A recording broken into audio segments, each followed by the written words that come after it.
사랑의 하나님, 하나님이 선물로 주신 새날을 기쁨과 감사함으로 받습니다. 누군가에겐 간절히 원했으나 맞지 못한 이 아침임을 알기에 막중한 책임감으로 또한 오늘을 맞이합니다. 하나님, 오늘 우리의 모든 호흡과 몸짓이 주님께서 보시기에 참 좋았으면 합니다. 따뜻한 미소로, 다정한 말투로, 그윽한 눈길로, 부지런한 손놀림으로 오늘 우리가 만나는 이들을 섬기게 하여 주시옵소서. 하나님께서 기뻐하시고 사랑하신 이 자연과 모든 피조세계, 그리고 이 땅의 사람들을 우리도 지극한 마음으로 사랑하며 섬기게 하여 주시옵소서. 창조주 하나님, 우리 인간들의 죄악으로 말미암아 깊은 탄식과 고통 속에 살아가고 있는 모든 피조물들, 나무와 풀, 그리고 하늘의 새들과 바다의 생물들, 이 땅의 동물들과 다양한 생명들을 긍휼히 여겨주시기를 기도합니다. 호주에서는 여전히 지옥과 같은 불길이 잡히지 않고 있습니다. 희생당하는 많은 생명체들을 주님께서 긍휼히 여겨주시고 속히 비를 내려주시어 불길로 뜨거워진 땅을 식혀주시고 고쳐주시기를 간절히 간구합니다. 하나님, 땅을 다스리라 하신 하나님의 명령을 바르게 지키지 못한 허물이 우리에게 있습니다. 그로 인하여 이 땅과 우주의 모든 생명들이 고통을 당하게 되었으니 우리의 죄를 용서하여 주시옵소서. 하나님, 우리가 다시 하나님의 형상을 회복하기 원합니다. 우리가 자연세계와 이웃을 향한 하나님의 명령을 다시 기억하게 하여 주시고 주님의 뜻에 순종케 하여 주시옵소서. 아버지 하나님, 이 시간 죽음의 땅에서 생명의 복음을 전하는 선교사님들을 위하여 기도합니다. 인종차별과 종교 거부로 수시로 물리적인 공격과 위협에 노출되는 선교사님들의 현실을 주님께서 아십니다. 그들이 불안과 두려움, 염려 가운데서 붙들고 의지할 분은 오직 하나님 한 분뿐입니다. 아버지께서 그들을 지키시고 보호하여 주시옵소서. 오랜 시간 타지에서 사역하면서 여러 가지 질병과 정신적인 어려움을 겪게 된 선교사님들이 많이 있습니다. 신앙의 나눔 없이 외롭게 사역하다 보니 영적 메마름과 공허함으로 고통을 당하기도 합니다. 지금 이 시간에도 육신의 연약함, 마음의 상처, 정신적인 문제로 어려움을 겪고 있는 선교사님들이 많이 있습니다. 하나님, 우리 선교사님들을 불쌍히 여겨주시고 그들에게 긍휼을 베풀어 주시옵소서.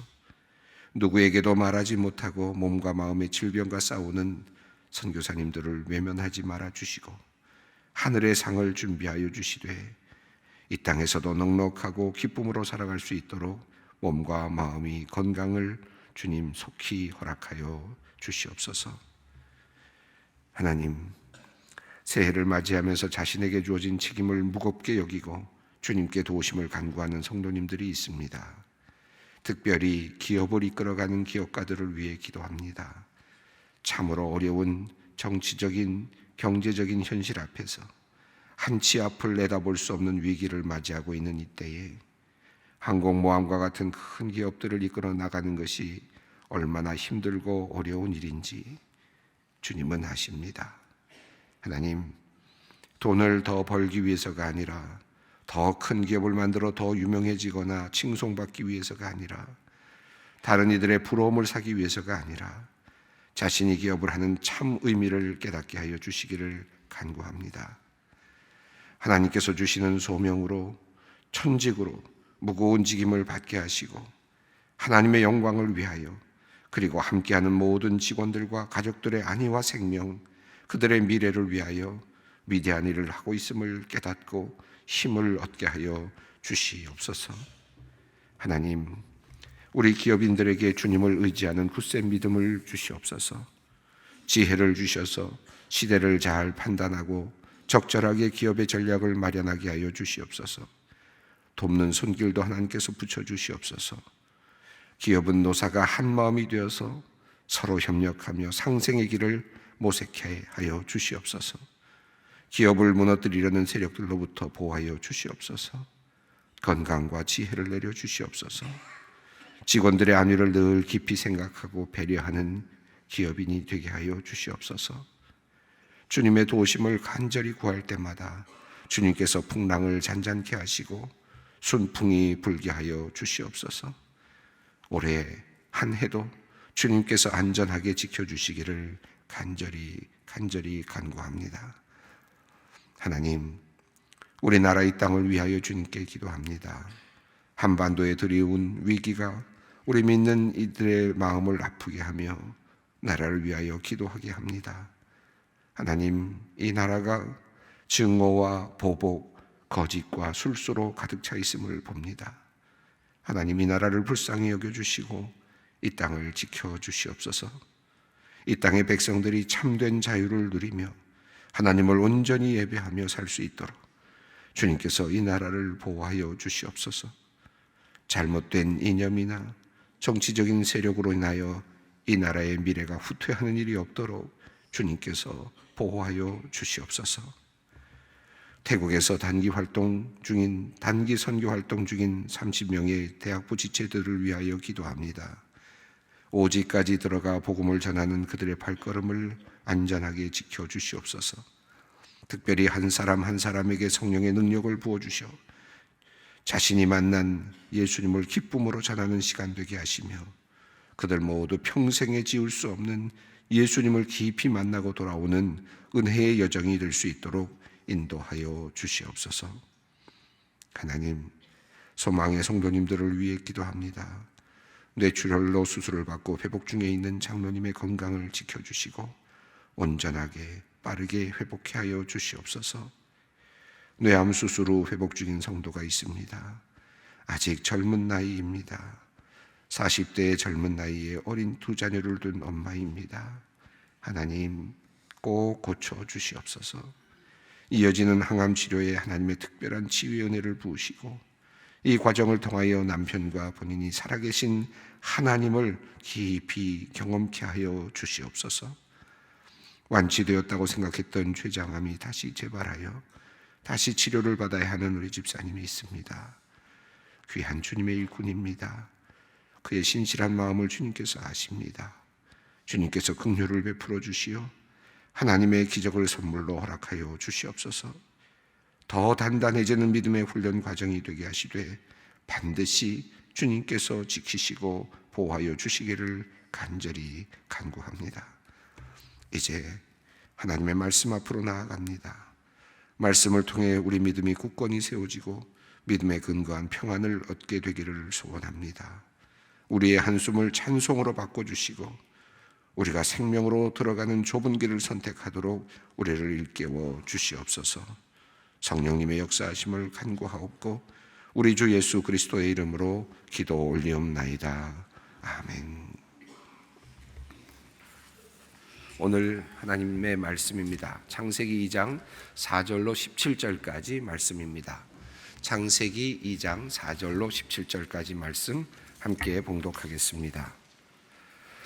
이것이 천지가 창조될 때에 하늘과 땅의 내력이니 여호와 하나님이 땅과 하늘을 만드시던 날에 여호와 하나님이 땅에 비를 내리지 아니하셨고 땅을 갈 사람도 없었으므로 들에는 초목이 아직 없었고 밭에는 채소가 나지 아니하였으며 안개만 땅에서 올라와 온 지면을 적셨더라. 여호와 하나님이 땅의 흙으로 사람을 지으시고 생기를 그 코에 불어넣으시니 사람이 생명이 되니라. 여호와 하나님이 동방의 에덴의 동산을 창설하시고 그 지으신 사람을 거기 두시니라. 여호와 하나님이 그 땅에 보기에 아름답고 먹기에 좋은 나무가 나게 하시니 동산 가운데에는 생명나무와 선악을 알게 하는 나무도 있더라. 강이 에덴에서 흘러나와 동산을 적시고 거기로부터 갈라져 네 근원이 되었으니 첫째 이름은 비손이라. 금이 있는 하윌라 온 땅을 둘렀으며 그 땅의 금은 순금이요 그곳에는 베델리엄과 호마노도 있으며 둘째 강의 이름은 기혼이라. 구스 온 땅을 둘렀고 셋째 강의 이름은 히데겔이라. 아수르 동쪽으로 흘렀으며 넷째 강은 유브다데로라. 여호와 하나님이 그 사람을 이끌어 에덴 동산에 두어 그것을 경작하며 지키게 하시고 여호와 하나님이 그에게 명령하며 이르시되 동산의 각종 나무의 열매는 내가 임의로 먹되 선악을 알게 하는 나무의 열매는 먹지 말라. 내가 먹는 날에는 반드시 죽으리라 하시니라. 아멘. 창세기 지금 2장을 우리가 공부하고 있습니다. 지난 시간에 읽어내려 가다가 조금 우리가 설명을 하지 못했는데 안식과 관련된 내용들이었습니다. 사실 그 내용은 드릴 말씀이 참 많이 있는데 흐름상으로는 다 말씀을 드리기는 어려울 것 같습니다. 한 가지만 짚고 넘어가겠습니다. 우리 창세기 2장 2절과 3절에 있는 말씀을 보시면 일곱째 날에 마치시니 그가 하시던 모든 일을 그치시고 일곱째 날에 안식하시니라. 그리고 일곱째 날을 복되게 하시고 거룩하게 하셨다. 그리고 창조하시던 모든 일을 마치시고 그날에 안식하셨다 하는 이런 내용입니다. 일곱째 날, 안식일 날이라는 말은 아직 나오지 않고 동사로만 안식하셨다라는 표현이 나오고 있습니다. 그리고 일곱째 날이라고 하는 특별한 날이 이제 소개되고 있습니다. 제가 지난 시간에 말씀드리기를 하나님께서 시간을 만드셨는데 그 다음에 또 하나 하신 것이 시간을 구별하셨다 하는 것이고 그 시간을 하나의 시간의 부분을 복되게 하셨다라고 그렇게 말씀드렸습니다. 이 이야기 속에서 우리가 한 가지 알 수 있는 것이 있다면 우리가 믿는 하나님은 안식하시는 하나님이다라는 말씀인데요. 이 말을 뒤집어 본다면 이 말씀은 거꾸로 하나님은 어떤 하나님이라고 할 수 있습니까? 일하시는 하나님이라고 할 수 있습니다.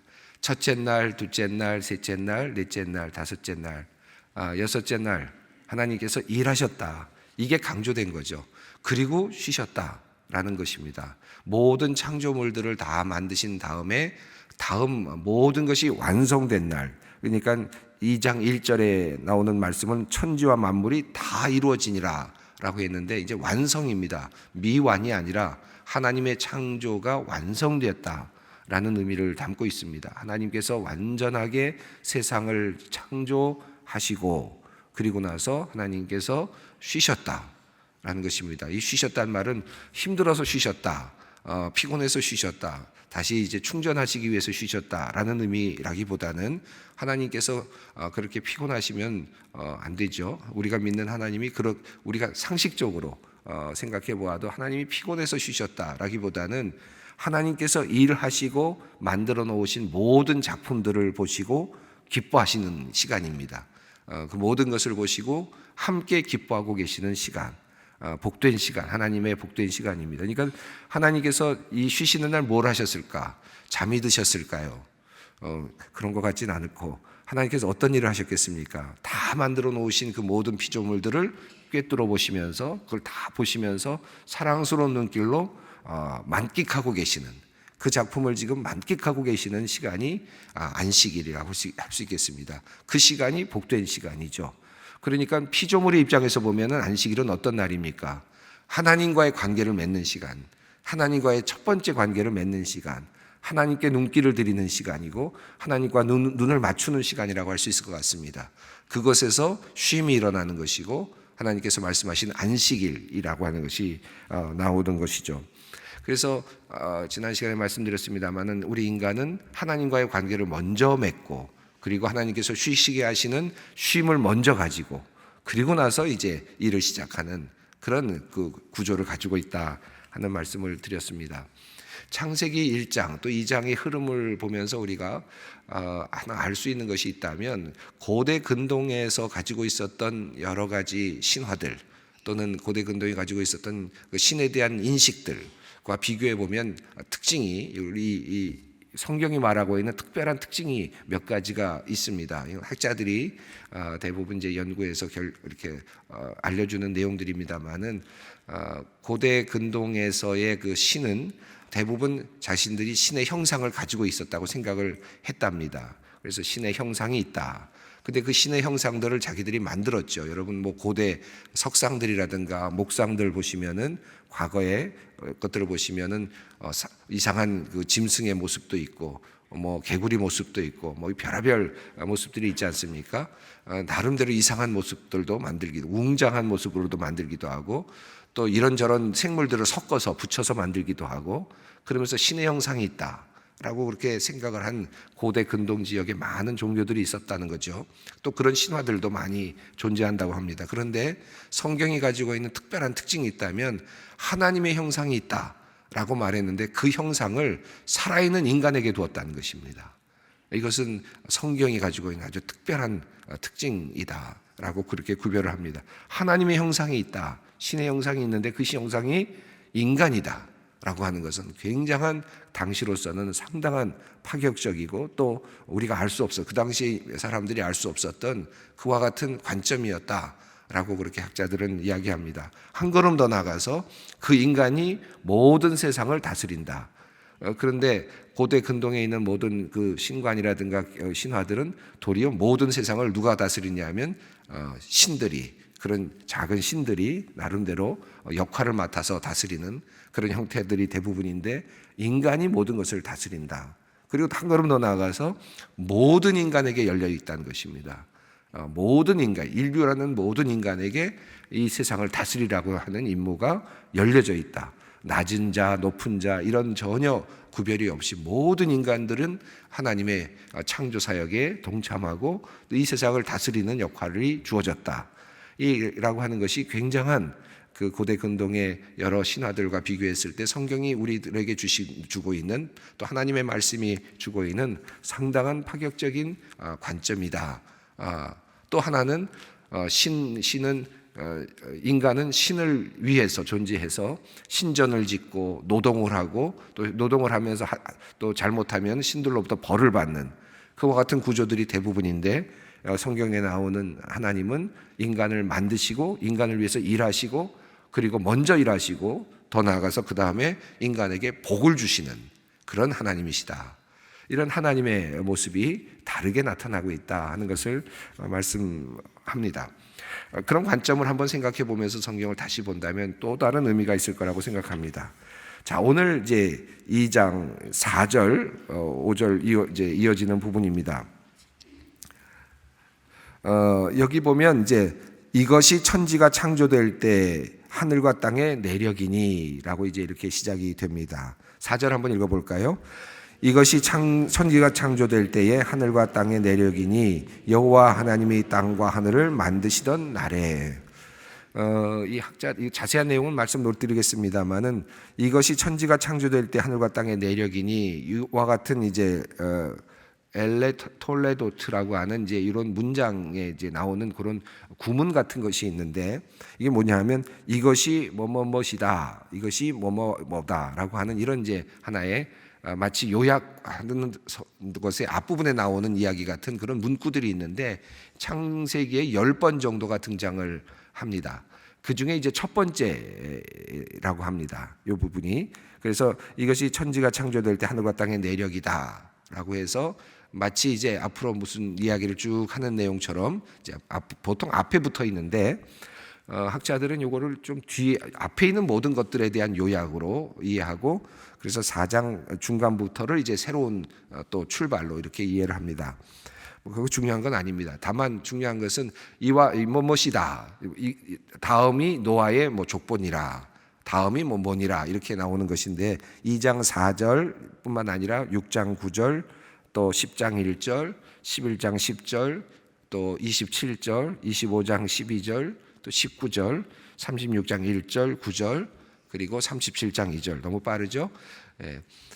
그냥 그런 것이 있다. 나중에 또 지나가면서 또 얘기를 나눠드리겠습니다만, 또 5장 1절 같은 경우는 약간의 변형으로 되어 있다. 뭐 이렇게 학자들의 얘기들이 있습니다. 자, 뭐 그보다 우리는 이제 말씀 구조를 보는 것이 중요하겠는데, 이제 그리고 이제 새로운 또 천지 창조와 인간 창조에 대한 이야기가 이제 2장에서 새롭게 또 이제 묘사가 되는 부분이 이제 나옵니다.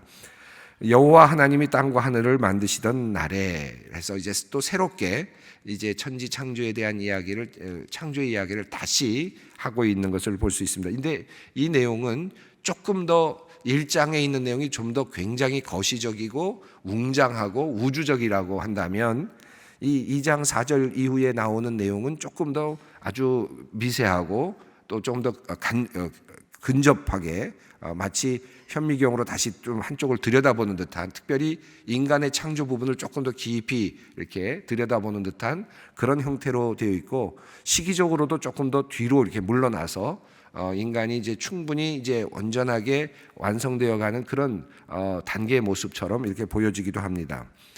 자, 그래서 아무것도 없었던 그런 창조라기보다는 여기서는 땅이 있고 또 비가 내리지 않는 이런 묘사부터 시작이 되죠. 5절을 한번 읽어보겠습니다. 여호와 하나님이 땅에 비를 내리지 아니하였고 땅을 갈 사람도 없었으므로 들에는 초목이 아직 없었고 밭에는 채소가 나지 아니하였으며. 여기서 갑자기 여호와라는 이름이 등장합니다.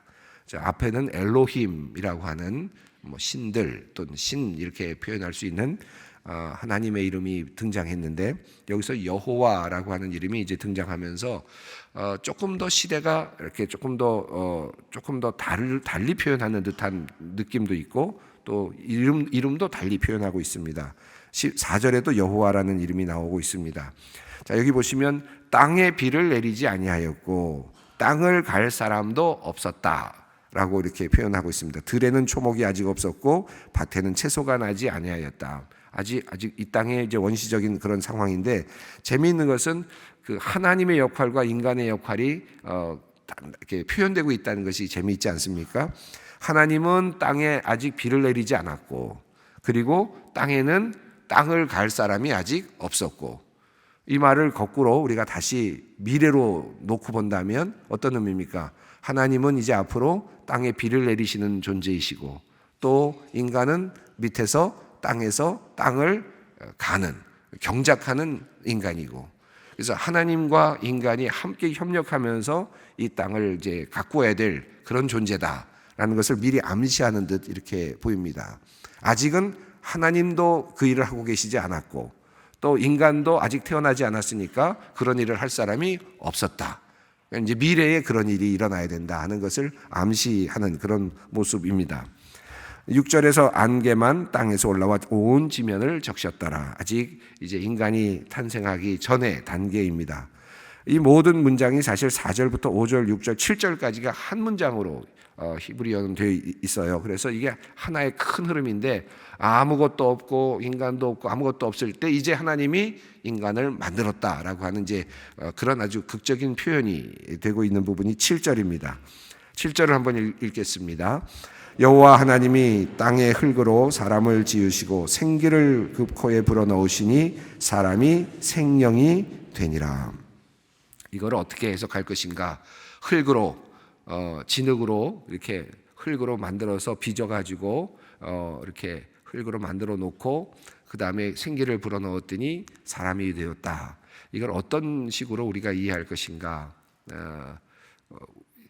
많은 학자들이 이 부분을 좀 더 시적으로 이해하는 것이 좋지 않겠는가? 아마 생물학자들이 이걸 얘기한다면 흙을 갖다 놓고 생기를 불어넣었다 하는 이 자체를 받아들이기는 쉽지 않을 것입니다. 물론 긴 시간으로 본다면 하나님의 말씀이 이게 무슨 말씀인지 받아들일 수 있지만, 흙을 그냥 갖다가 모아놓고 하나님께서 김을 불어넣으니까 사람이 됐다라고 하는 것은 아주 그 문학적이고 시적인 그런 표현이겠다라고 이렇게 받아들이는 것이 더 의미가 있지 않을까 생각합니다. 흙으로라고 하는 이 표현은 원어로 보면은 영어로는 dust라고 되어 있는데, 그러니까 먼지입니다. 먼지라는 것이 훨씬 더 표현하기가 더 명료한 표현입니다. 그러니까 먼지와 같은 것으로 하나님께서 인간을 창조하셨다. 이렇게 이제 이해하는 것이죠. 그 진화론자들 또 진화론자라는 것이 우리 다 이렇게 우리 주위에 다 가까이 있고, 또 과학을 연구하는 분들, 생물을 연구하는 분들도 다 함께 이제 이 부분과 관련되어 있는데, 생물학을 연구하시는 분들은 이제 그 우주가 46억 년쯤에 이제 만들어질 때 먼지와 가스로 이루어졌다가 그것이 이제 우주를 만들어 가면서 결과적으로는 생명체인 인간까지 만들어졌다. 이제 이렇게 주장을 하죠. 그런 관점에서 만약에 오늘 본문을 이해한다면 뭐 반드시 진화론을 뭘 받아들여서가 아니라 진화론을 이야기하고 생명에 관련된 생물학자들이 이렇게 얘기하는 이런 것들을 그대로 좀 이해하면서 뭔가 조화를 이루면서 우리가 이해를 하려고 노력을 한다면 아마 이 더스트라고 하는 것, 그것은 창조 전부터 있었던 그 먼지, 그리고 그 먼지와 같은 가스들, 이런 것에서부터 시작돼서 결과적으로는 인간이라고 하는 존재가 만들어졌다라고 하는 그런 관점에서 이해한다면 뭐 그것도 또 다른 의미 있는 해석이 될 수도 있을 것 같습니다. 제가 이렇게 말씀을 드리는 이유는 이제 현대 과학이 많이 발전하고 이제 진화론 또 생명에 관련된 연구들이 참 많이 있는데 저는 이제 입장은 분명히 이런 생각을 합니다. 현대 과학이나 생물학이나 모든 것들이 아직도 우리는 발견하는 단계에 있고 모든 것을 다 알지 못한다. 그리고 우리가 온전하게 알게 되는 날 우리는 성경이 참이라는 사실을 우리는 분명하게 고백하게 될 것이다 라는 믿음을 가지고 있습니다. 다만 그것을 우리가 과학적으로 때로는 상치될 때도 있고 어떨 때는 그 다음에는 또 이것이 증명되는 과정도 일어나고 우리가 마지막 날에 온전하게 알게 될 수 있을 것이다 라고 생각합니다. 그래서 어떤 의미에서는 과학이나 또는 진화론이나 이런 모든 것들을 무조건 싸워서 무조건 반대다. 근데 어떤 것들은 또 때로는 우리로 하여금 이해할 수 있도록 도와주기도 하고 사람을 이해하는 데에도 또 생물을 이해하는 데도 지구를 이해하는 데도 충분한 도움을 줄 때가 있습니다. 이런 것들을 우리가 이해하면서 성경을 다시 재해석해 보면서 해나가는 것도 굉장히 중요한 관점이라고 생각합니다. 여기 보면 그런 관점에서 하나님께서 이제 흙으로 사람을 지으시고 생기를 그 코에 불어넣으시니 사람이 생명이 될지니라 이렇게 표현했습니다. 이것은 이제 여러분 뭐 판단하셔 좋겠습니다. 이 창세기의 흐름 안에서 보통 이제 두 가지 항상 나오는 문제가 있는데 진화론이나 생명 뭐 여러 가지 관련해서 과학적 지식과 성경을 이제 비교하면서 이해하려고 하는 그런 시도가 하나 있고 또 창세기를 고대 신화적인 어떤 관점에서 신화와 어떤 차별이 있는가 이런 걸 놓고 이제 연구하려고 하는 큰 이제 흐름들이 많이 있습니다. 네, 오늘 요 7절에 있는 말씀을 이제 진화론을 이해하고 또 생물학이나 이런 것들을 이제 이해하는 분들이 써놓은 글을 제가 좀 읽어보니까 그리고 이것을 어떻게든 창조론을 이제 이해하면서 받아들이려고 하는 그리스도인으로서의 생물학자 이런 분들이 이걸 어떻게 이해하는가 제가 책들을 좀 보았는데 이분들은 이제 30억 년 전에 인간이 태어났다. 생물학적으로 인간이 태어났다고 하는 과학적인 어떤 지금까지의 학설 만약에 이것을 이제 받아들이게 되면 인간은 30억 년 전에 호모 사피엔스라고 하는 종자가 이제 등장한 것으로 그렇게 이해하는 것 같습니다. 그렇게 이해했을 때 7절에 나오는 흙으로 사람을 지으시고 생기를 코에 불어넣으시니 사람이 생명이 되었다라고 하는 것을 그때부터 볼 것이냐 아니면 성경이 말하고 있는 이 흐름을 쭉 연구해 보면 시기적으로 보면 약 6천만 년 전 정도로 뭐 이해한다든지 또 6천만 년 전에 또 다른 어떤 하나의 인종이 여러 가지가 있잖아요. 이제 과학적으로도 뭐 네안데르탈인도 있고 뭐 여러 가지 인종들이 지금 이제 계속 되고 있는 것 같은데 그런 관점에서 이해하는 이제 진화론도 어느 정도 받아들이면서 또 인간의 창조 하나님의 창조를 이해하려고 하는 그런 분들의 글을 보니까 한 6천만 년 전쯤에 호모 사피엔스의 종자가 하나님을 알 수 있는 스피리투스로 그런 종으로 창조된 것 아니냐라고 하는 이제 그런 관점을 가지고 이해를 하는 그런 분들도 제가 볼 수 있었습니다.